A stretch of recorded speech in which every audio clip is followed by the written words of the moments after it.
So on this one, I want to talk about Robert Frost's birth chart, but first I want to read this poem about fire and ice. Now, as y'all know, I think that this is like an unveiling time, apocalyptic time, in which apocalypse means the unveiling, so it's not the end. So I don't necessarily want to be fear-mongering, but I'm going to read this and talk about Robert Frost. So some say the world will end in fire. Some say in ice. From what I've tasted of desire, I hold with those who favor fire. But if I had to perish twice, I think I know enough of hate to say that for destruction, ice is also great and would suffice. Let's talk about a couple meanings of this poem. It says he wrote the poem meaning fire as desire and ice as hatred, and it says that they're suggesting that both in their destructive potential could lead to the end of the world, implying that unchecked human emotions can have a catastrophic consequence. The fire initially suggests that the world might end in fire, representing the destructive powers of unchecked desires and passions. However, the speaker then introduces ice as another potential cause of destruction, symbolizing hatred, coldness, and indifference. It says the poem's core message is that both fire and ice, representing opposing forces, can lead to the end of the world, highlighting the destructive nature of human emotions. So it says the poem could be interpreted as a commentary on the potential for societal collapse due to either intense passions or widespread apathy, which we've seen, and hatred. But when there's been all these crazy fires, and then when Trump was like put into office, it snowed, and well, there's another thing about it. And lastly, it says the poem themes of destruction and the potential for human action to lead to catastrophe remain relevant in contemporary society, particularly in discussion about climate change, political polarization, and political unrest, which we are seeing. So if you want to pause and read this, you can read about Robert Frost. He was born March 26th, so his birthday is about to come up. His work was initially published in England before it was published in America. He is highly regarded for his realistic depictions of rural life and his command of American colloquial speech. And he was awarded the Congressional Gold Medal in 1960. Yeah, so if you want to... Anyway, okay. Now, as some of you know, I think... astrology definitely points to being able to predict things that are going to happen for us as a collective. And as some of you may know, I've talked a lot about Saturn and Aquarius and how I feel like that holds like a key kind of theme for what we are about to be learning as a collective for the next 20 years while Pluto is in Aquarius. And so Robert Frost, Saturn is in Aquarius. Also, his sun is in Aries.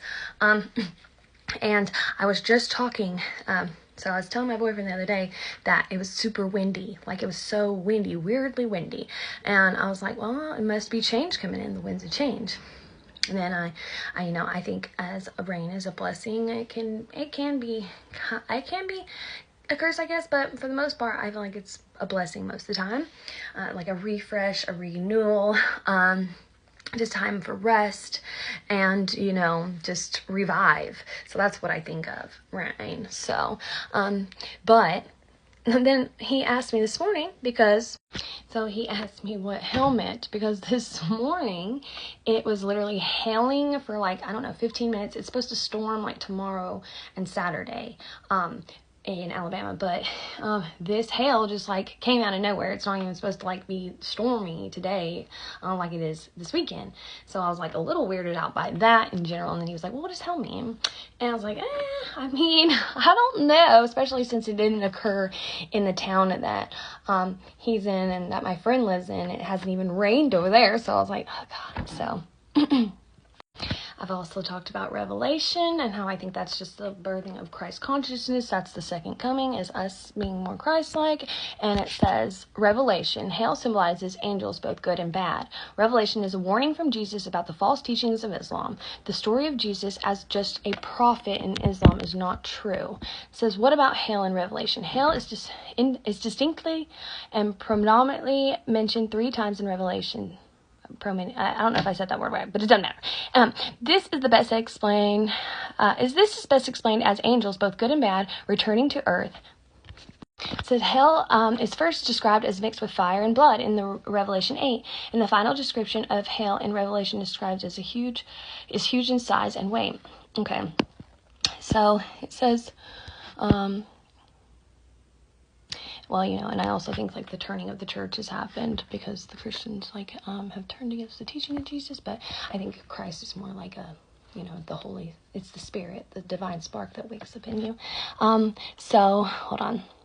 So, these are the different kinds of angels, and I'm pretty sure those orbs or aliens or whatever are popping up in the sky really might be like either the seraphim or this Thronus, which, that's this, well, I guess this is like the Sephiroth, the 10, that makes the God Spirit. Anyway, okay, but I'm ranting, but so we know the archangels pretty well. Angels, yeah, principalities, virtues, powers, dominions, but I think that's what those orbs are. Y'all already know I've talked about this ascent to the bliss, which is I think the aliens or angels or whatever coming and like saving the people who deserve saving, or doing something with the earth to make it right. Because I feel like this picture of Uranus, it looks like that painting, and I don't care what anyone says about it. I think that's true. Anyway, but I don't think I think it's the unveiling in the new earth's coming, Christ consciousness, the second coming of Christ. So as some of y'all know, I have said that this is a time of divine judgment, unpredictability, which today's hailstorm was very unpredictable. No one was predicting it. As hailstorms can occur unexpectedly, they can represent the unpredictable nature of divine judgment, which is what I think we are going through. We were going through a plague the first time that it came around, and now, our food sources, the damn planes falling out the sky, like, yeah, I don't know, but divine judgment, I feel like it's the awakening of Christ consciousness where we evolve, and we evolve the earth. So we'll just keep the good faith.